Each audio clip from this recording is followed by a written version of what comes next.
No? Oh, there we Yeah, go. now we are live. Hey, welcome back, Ten Hut, and we are missing one of our members of Ten Hut side with the Mhm. whiskey, Yeah. but hopefully he can join us a little bit later. I think he's a little busy with some other shit. I don't know, bro. But Some V today, veteran stuff. yeah, some VA stuff, man. But today, I actually wanted to talk about a little bit about research. Like, I don't know if a lot of veterans know that the VA has a very large research component. Yeah. Um, so, You know what's crazy, man, is that the VA has the largest research component in the medical field in the country, and a lot of people don't realize that a lot of things that are tested through veterans first. yeah, So whenever the FDA is looking at approving any type of medication or prosthetics or anything, usually they say the guinea pigs are the military. Yes, for the vaccine, they're the guinea pigs, but the VA actually does a lot of that research as well that provides services to eventually everybody else. So, yes. So that I mean, from my point of view, I think that the military like tests out a lot of the like. I remember testing out when I don't know if it happened to you, but I remember testing out the malaria pills. Uh, anthrax shots, the anthrax shot. Oh my god, dude. 6 series, man, that shit sucked. Yeah, It hurt so bad. yeah, It feels, for those listening right now that have never experienced that, the anthrax shot feels like you putting out a cigarette underneath your skin. That's yeah. what it feels like. Like if you're putting out a cigarette underneath your skin. The first one, I don't remember it feeling that bad, but I remember the third and the fourth and fifth ones were the worst ones that felt like they were burning, man. But I remember going to my first deployment into Afghanistan, and you're going into this freaking like sheep line. You just sheep after sheep, and you're getting shot. Like you're in a line, just getting shot after shot, right in Yeah, your shoulder, and they're some basic. alternating. Yeah, you're alternating shoulder. I remember one of the shots. I don't know which one, but I remember one of the shots like gave me this tennis ball size like mass underneath my armpit. Dude. Like for a week, I was walking like this, and then I had like a lump Wow. right here. Yeah, the Yeah, reaction to it. yeah, Yeah, yeah, it's crazy, and people don't realize. Like when I was an instructor, and I'm gonna throw out some of my students. You know what? I'm not gonna put out names, but some of my students, they would come in all inked up, man, like covered in tattoos, and they would go sit down on the chair to go do their blood draw, and all of a sudden you see them faint, and it's just the funniest thing. yeah, dude. But let's get back to the topic we were talking about, research. I know you know a lot about the research that involves veterans, particularly, but I would like to start off a little bit with the research that is Like a done. big umbrella. Yeah, Yeah. So the VA has the Office of Research and Development, and what that does is, or that office does, it actually provides grants. It provides funding for a lot of people that are trying to do research that particularly pertains to veterans. yeah, So when it comes to research, we're talking about how to improve benefits, how to deal with mental health, how to deal with health issues, different technology, data type influence gathering that there is for other medical systems that are being played. The big thing that veterans don't understand is that, yeah, we always have the stuff that's not as great. Like for instance, I'll talk about knees, right? The VA still hasn't transitioned from the 10-year knees to now outside you have a 30-year knee, yeah, right? That's and before that they had a 20-year knee, right? So whenever a veteran requests knee replacements, if you want something better, you would have to go outside of the VA to get them. If not, you're going to get a 10-year knee, meaning that the lifespan of that knee is only going to be 10 years. And after those 10 years, they got to replace it and put a brand new knee replacement, right? Now, I'm just talking about knees. So I, But I wonder, I wonder if a veteran signs like because I know that they do a lot of that research, like you were mentioning through the research and development component of the VA. They do a lot of that research. that got us to the 20-year knee, the 30-year knee. So what if a veteran figures out how to sign up so that if they do need a knee replacement, they're the first ones to try the beta version, you know? Well, the So thing is that the VA did research and did install some 20 and 30-year knees on those betas, and you are going to talk about that here in a little yeah. bit. But the big thing is that the VA will not implement anything into the system, into the VA system, unless that they have a very close margin of error. And that's the big component of it.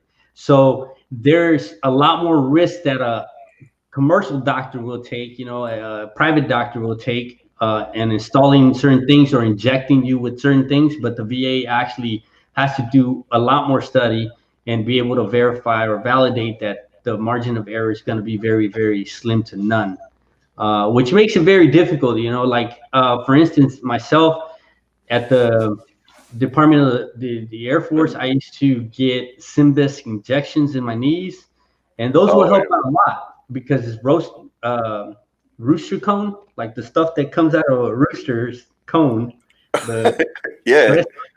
And they extract that gel and they install it into your knees, and it's all non-artificial. It comes straight from a rooster. Organic. Yeah, pretty much organic type stuff that really helps out the joint and it lubricates that whole knee. Yeah, right? So I'm guessing it acts like that synovial fluid that's right in between the joints. Yes, exactly. Exactly. So I didn't know that. So I fought with the VA because they're using the halogen and also the steroid injections, which have been proven that they deteriorate the joints, right? They deteriorate the cartilage in the area that is being injected. So finally, I put in a request for the VA to look into Symvisc, and then they did some research on it. It took almost 3 years before they started injecting Symvisc from the time that I requested it, right? So these are the things that that veterans need to realize, that you have that part and component within the VA. You can request specific things you hear outside. If enough people ask for it, then you'll get it, Yeah, I think this goes back to one of the podcasts that we did on an earlier show, that you have to advocate for yourself, man. Yeah. And that's the thing. Like, if you do your research and you say, hey, you know what, I'm getting a knee replacement. What type of knee replacement are you doing? Are you giving me the 10-year or the 20-year, or 30? Or the 30? Like, you have to advocate for yourself. Yeah. So And you know what's crazy is that a lot of the times we get there and they're like, well, this is all we have. And you just sit there and like, well, I guess I got to take that since that's all I have. But you need to say, I'll take that, because I mean, the halogen, I'm going to tell you, for me, it doesn't work. For a lot of people, they say, yeah, they get some relief. But for me, I would get maybe 2 weeks, 3 weeks tops when it's supposed to last me 6 months. Yeah. I'm not getting any relief, so you gotta say something. Hey, look, I know you have this, but you need a request for me to get this. Mm-hmm. Here's another one that I just found out. So I take Sumatriptan, which is on PRN or as needed, right? So if I get a migraine headache, usually I'll resort to take an Excedrin first. Mm-hmm. And if that doesn't work, if the migraine just gets too crazy, or I start crying and my eyes I can't even open my eyes. At that point, I'll take Sumatriptan, right? So, but the problem is that they would give me these little bitty tiny capsules. And I mean, that's all you need is one capsule. They're tiny, but it takes time for a capsule to dissolve. Finally, I talked to a pain management clinic. They're like, we carry nasal spray, Sumatriptan, which it's immediate acting. I mean, you literally shoot it up and less than a minute later, you have what you need. But the relief, Yeah, but they don't tell you this stuff. Now, there's side effects to shooting, Sumatriptan in your nostrils. Of course, it burns nerve endings and all that stuff. So, I mean, but if you're struggling through certain things, you have to figure out this stuff. You have to really figure out, hey, how is this medication going to work for me, especially when it's PRN, right, as needed. Yeah. But you got to talk to your doctor. Hey, look, I sometimes get extreme pain, and I need something for immediate relief, right? and that's where the research department comes in, that they're going to be looking at all this stuff, going back to all that. And I mean, right now they're researching, or they're looking for volunteers for the coronavirus, right? Yeah.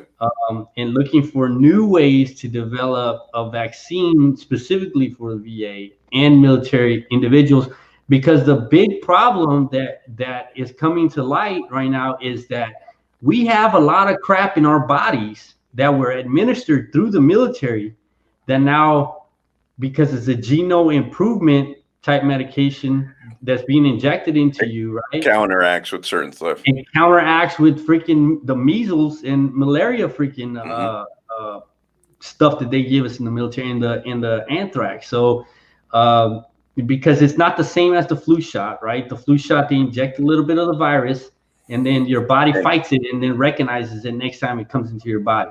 But this stuff it's a genotype improvement medication that it makes your cells intelligent to recognize the virus, not that they've ever been introduced to the virus, yeah, which is kind of wild, but it sounds like some I Am Legends. that's But tell me, man, I mean, I know you work in the research development side, right? I do. I do. So I do work with the in the research department for the VA, but it's with mental health research. So Mhm. it's a completely different component from other types of research, Yeah. because it's very, it's not one size fits all kind of an approach. Yeah. So there's many different programs that are being tested at the same time that target SMI patients, veterans with severe mental illness, veterans with PTSD, veterans with depression. They target, or veterans with low motivation. It doesn't even have to be that extreme, but there is programs within the VA that target these specific needs for veterans, and it's part. I know that here in the West Coast, it's the larger umbrella for the mental health research department it's called the COIN. It's Coin. just Yeah. yeah, just as you spell it, like as it sounds. Lion. Um, yeah, so if you go to the VA, you look up COIN or MIRAC, MIRECC. Look up COIN and MIRAC. They have all of their studies that they're doing through the mental health department. Um, I mean, without going too much into detail, I know there's certain stuff like that's still within the research component that you can't really much talk about, but there is certain things that veterans can sign up for. Yeah. If you fall under these categories, if you have PTSD, if you have severe mental illness, if you have depression, you TBI. know, yeah, TBI, traumatic brain injury, there's these programs that you can look up and see if you can jump on the study. And a lot of them have compensation component to it, so that veterans that are jumping on this research can get compensated. Yeah. Um, a lot of the times it could be either a canteen voucher, it could be, sometimes it could be cash. They'll give you Yeah. cash. Um,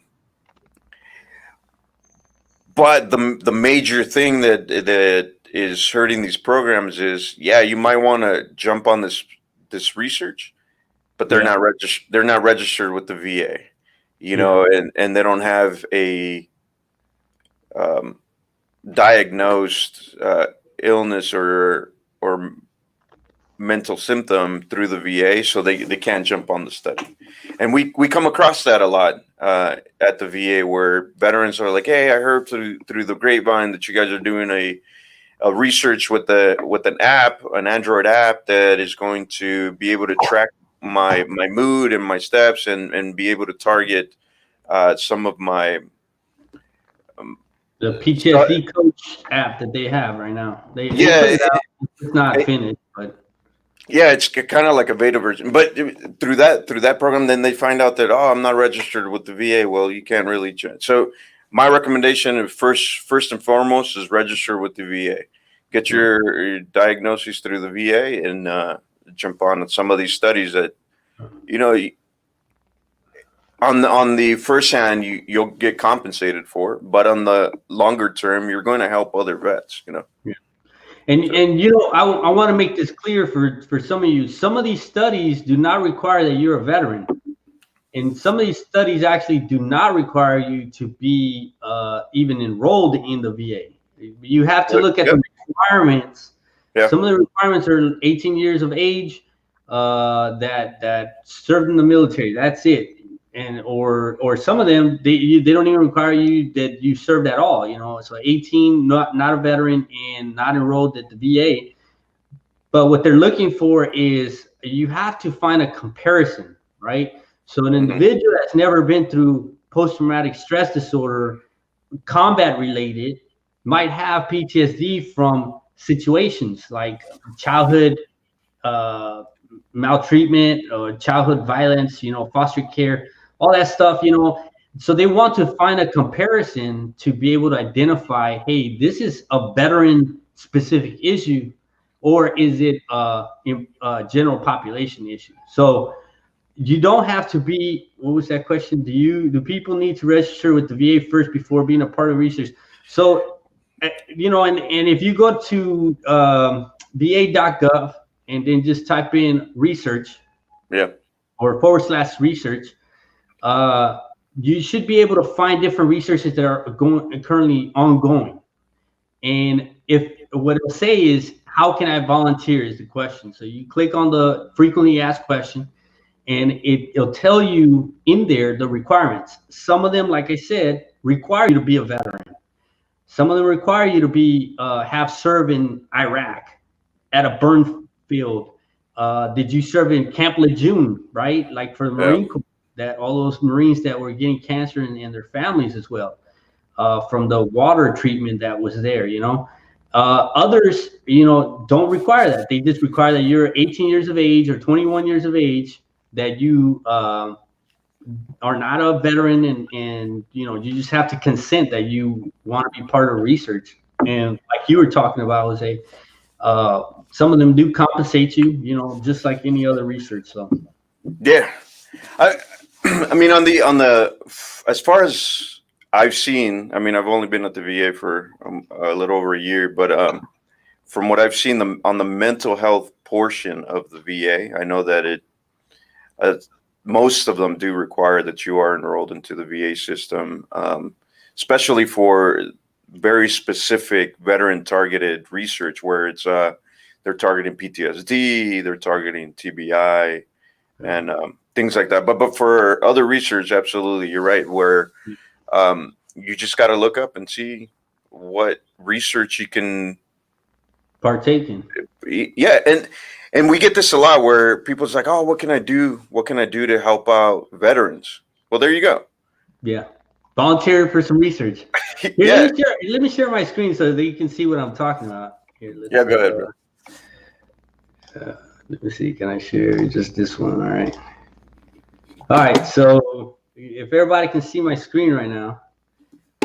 So right here, it just talks about, you know, volunteers for coronavirus research at VA, and all they're doing is one of the nation's leaders in health research. We're working to find ways to prevent the treatment and treat coronavirus disease, right? Requirements right here. You just got to be 18 years of age, don't have to be a veteran, don't have to be enrolled in the VA healthcare system. You click the sign up for a volunteer list, and then they'll redirect you. You know, you just got to answer some healthcare questions and go through the steps right here. It's pretty self-explanatory. They make it very, very friendly or user-friendly, so that you're able to actually participate. The VA understands that people don't want to be wasting their time trying to figure out, you know, how to volunteer their time. So you know, you can just go through stuff like that. Let me stop screen. You know, so it's pretty simple. I mean, it's not something like rocket science. You don't have to do anything special. You know, you just sign up, and if they pick you, they pick you.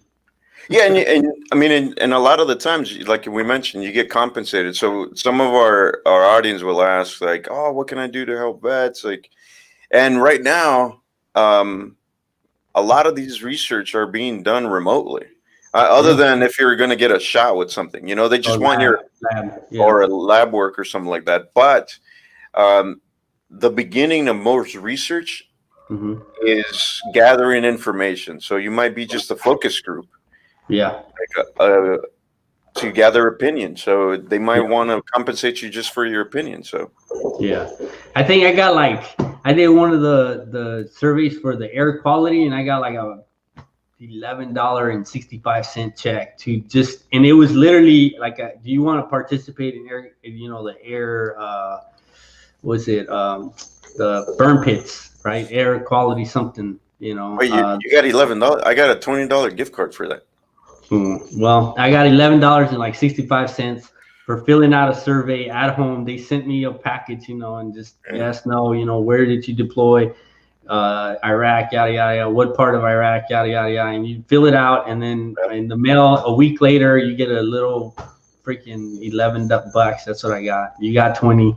Lucky you. It was I a was able. I was able $20. to buy. I was able to buy a 6-pack of Bud Light. That's Money well spent. Hey, it's some money that I didn't have before, so I mean, Yeah. whatever. And you know what? I'm not even worried about the freaking $11. I was able to help out in a specific research that particularly affects me, and eventually, the VA has now identified that the areas that I was deployed in, and many of my teammates that were deployed with me, that have gotten cancer, that breast cancer, skin cancer. I'm not talking about only males or Right. only females. I'm talking about males with breast cancer and also getting skin cancer, lung cancer. uh, they're able to get more research because now they can identify, hey, individuals that were located in these areas show signs of possibility of cancer. But like, no, yeah, that's my thing. I don't know. I'm not like a fancy beer drinker. I'll be fancy with my wine. I'll be fancy with my whiskey or bourbon. But when it comes to beer, I just like a Bud Light.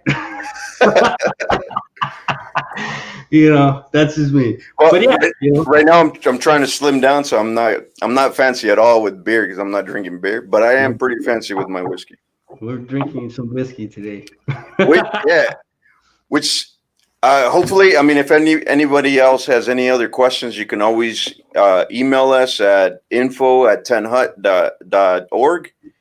If you have any questions about helping out veterans, doing some of these research projects or anything like that, we'll definitely link you to the right organization or the right part of the VA. And if you want to do research for the VA, Oh yeah, you can apply for grants as well. There is hundreds of thousands of different grants. You'll be surprised. and millions of dollars that they need to spend. Yes, on research, just research. And there's some grants that range from 5 grand all the way to, I think I saw one for 500,000. I mean, we're talking about some really scientific stuff for you veterans that are in the medical field, Yeah, that want to do research. But yeah, I mean, there's all kinds of stuff. Trades, how do trades affect veterans? So these are funded by the Department of Transportation. And provided those grants are issued through the VA, you'll need just if you think of a grant, go to the Office of Research at the VA, va.gov, and just type in something that you think that might be a grant, and it might be in there. You'd be surprised. So yeah, definitely. I mean, UCLA, USC yeah, constantly apply for research grants, and they yeah, always get it. Yeah, they always get them. yeah. So I mean, the USC has a whole military veteran department, and they have on a separate unit that is like the side of it, right? Like a internal side unit, I guess. A yeah, spin-off, it's just specifically for veterans and mental health. Which is yeah, crazy. mental health research. That's actually some of our mental health research is through USC that I'm working with. So show us your USC gnome, bro. Oh, where is he? Where's the gnome? I had to hide him the other day because I was in an important meeting, but he's hanging out right there, man. All right, brother. Well, but yeah, today was about research. So if anybody, like I mentioned, if anybody has any questions, we can definitely send you some information at info@tenthut.org. And we'll send you some information if you're interested in applying for a grant. I can definitely send you that information. Just send us at info@tenthut.org, and we'll send you that information. And like we mentioned earlier, we are definitely drinking whiskey today. And we're doing which one are you doing? You're doing Maker's Mark, right? I'm doing Maker's, but I'm doing the original. I'm doing some bourbon, some Kentucky bourbon. Well, this one is the Maker's 46. It's a really, really good whiskey. I picked it up earlier today because we couldn't go with another episode without whiskey. Yeah. We did it one dry last week. Yeah. But this one's really good, man. It's like a Kentucky straight bourbon whiskey, barreled in like French oak, and you can definitely taste the French oak. You can taste the oak notes on it. Yeah. Maker's Mark, for you that haven't tried Maker's Mark, it's got like a little bit of like a cinnamon kind of very mild flavor. So yeah, the one that you're drinking, it's what, 90 proof? Yes, 90. And this Maker's Mark 46 is 94. 94, yeah. Yeah. It's a little heavier. It's a little more bold. Yeah, but I like it. You don't have to. It's not one of those take a shot kind of thing. You could sip it, enjoy it. I don't take shots. Yeah, I don't take whiskey shots. Well, when I was in my 20s, yeah, in the military, I would take shots of the Kirkland Special.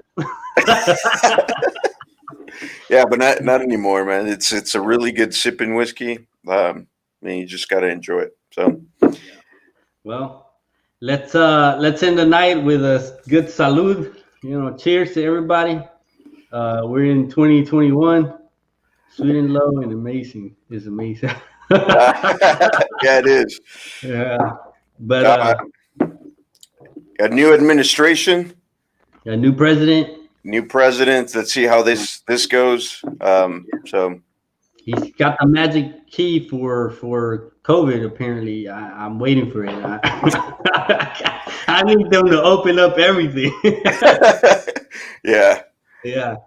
Well, right. I know that he signed something today about his COVID plan that it was more comprehensive. So let's see how comprehensive it is. So. Yeah, let's do that. All right. Well, cheers. All right, bro. Cheers. Thank you for everybody for joining us, and have a good night. Thank you. 10 Hut with the side of whiskey. And we out.